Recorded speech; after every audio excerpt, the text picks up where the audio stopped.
In this video, we will talk about the punctuation rules with adjective clauses. We're going to start with subordinated that. When do we use that? Let's look at some examples. The man helped me today. The man. Do we know which man helped me today? This man? Or that man? Or perhaps this man?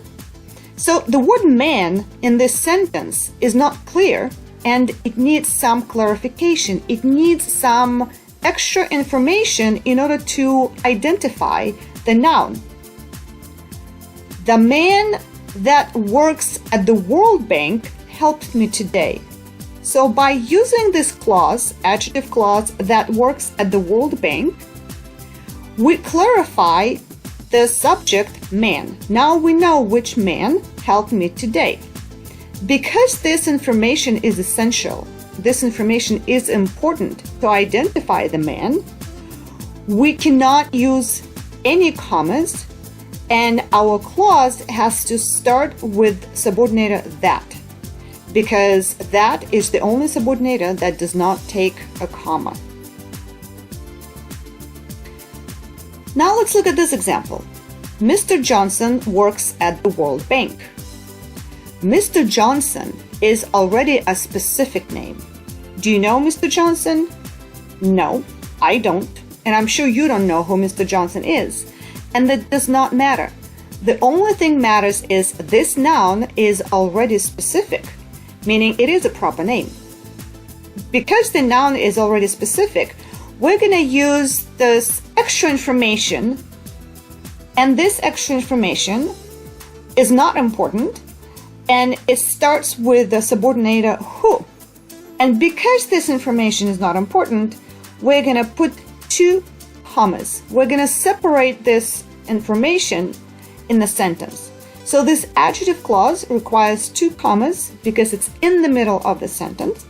This clause starts with who, not that, because this information is something extra. It's not essential. It's not important to understand who Mr. Johnson is.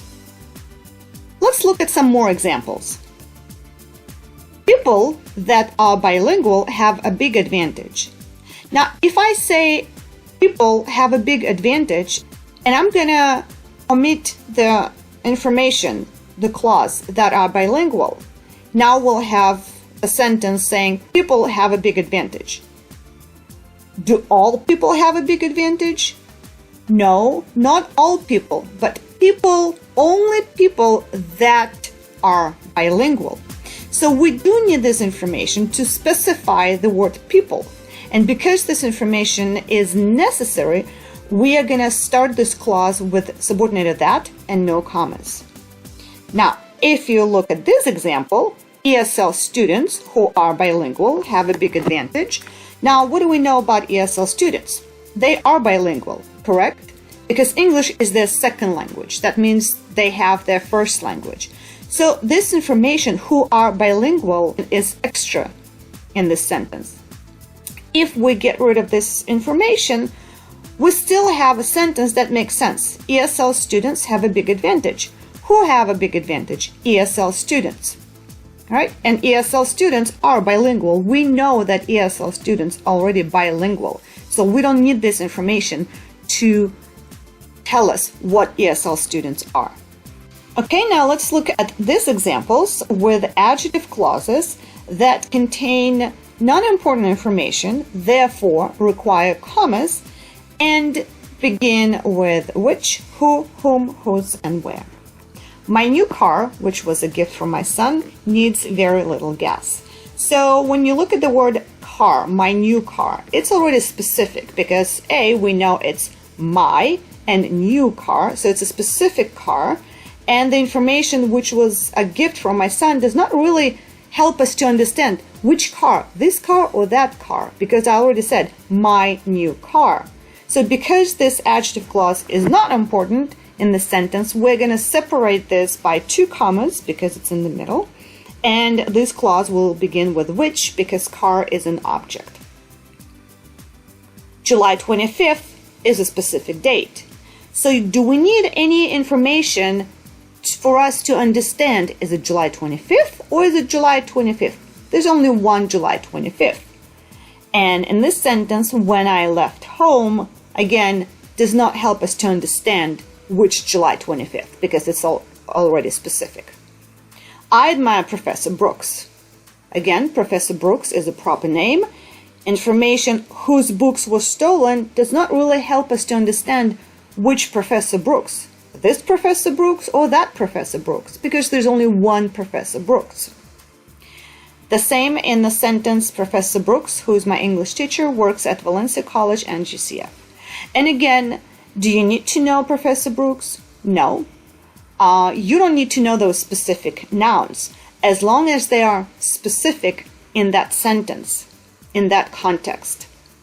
Valencia College, again, it's a proper name. It's a specific college. How many Valencia colleges do we have in the United States or in the world? One Valencia college, at least in this context. So where I'm taking classes does not really help us to understand, is it this Valencia college or is it that Valencia college? Right? So all those clauses do require commas because the information they contain is not important to identify the noun they describe. Now, let's look at some types of nouns and see if you can figure out if those nouns are already specific or those nouns do need more information for us to understand what exactly we're talking about. My computer. If it's my computer, I probably have only one computer.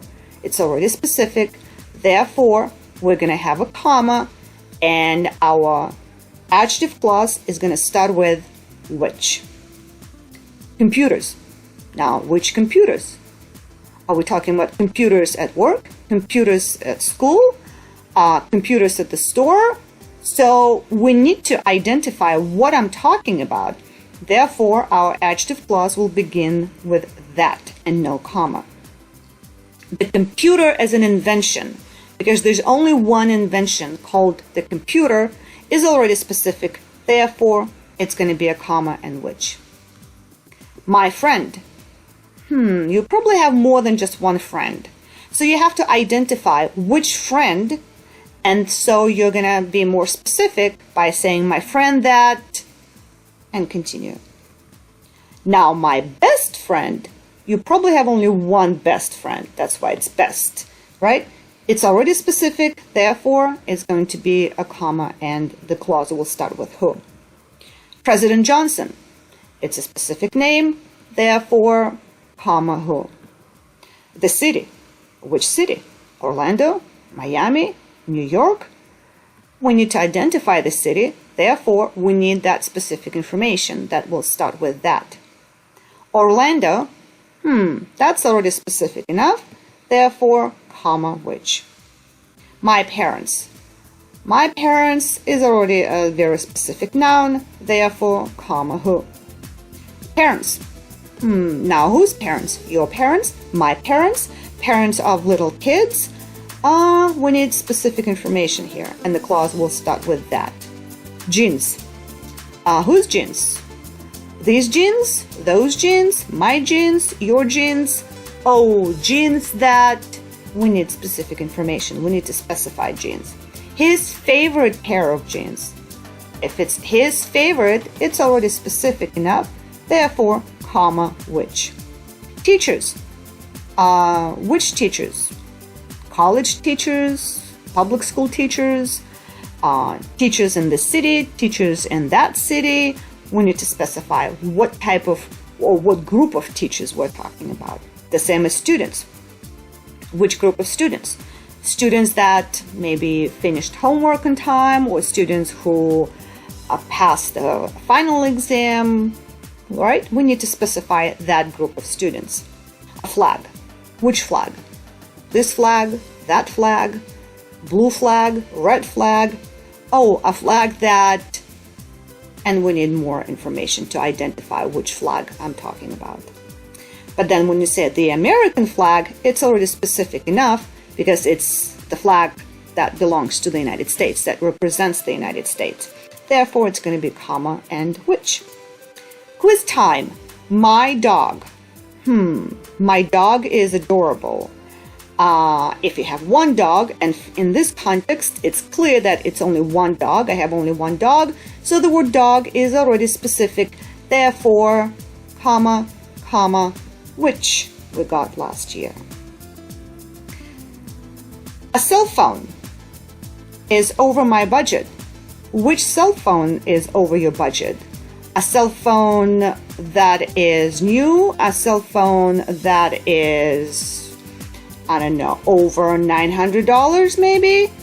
So that information is very important to identify which cell phone is over my budget. That costs over $900. Therefore, no commas, and the clause begins with that. I don't want to live in a country. You don't want to live in a country? Then what do you want to live? Or you mean I don't want to live in a country where people can't express their opinion. So a specific country. So because we need to specify the word country now, and because country is a place, we're going to start the clause with subordinated where, which describes a place, and there will be no comma. Last night dinner was delicious. How many last night dinners can you have? There's probably one last night dinner. It's already specific, therefore, comma. And when we add information which my dad cooked, it does not really change the meaning in those sentences. The food was delicious. Now, which food? The food that you had last night? The food that you had today or a week ago? Now you need to specify the food and say the food that my dad cooked last night was delicious. And there will be no commas. This is it for now.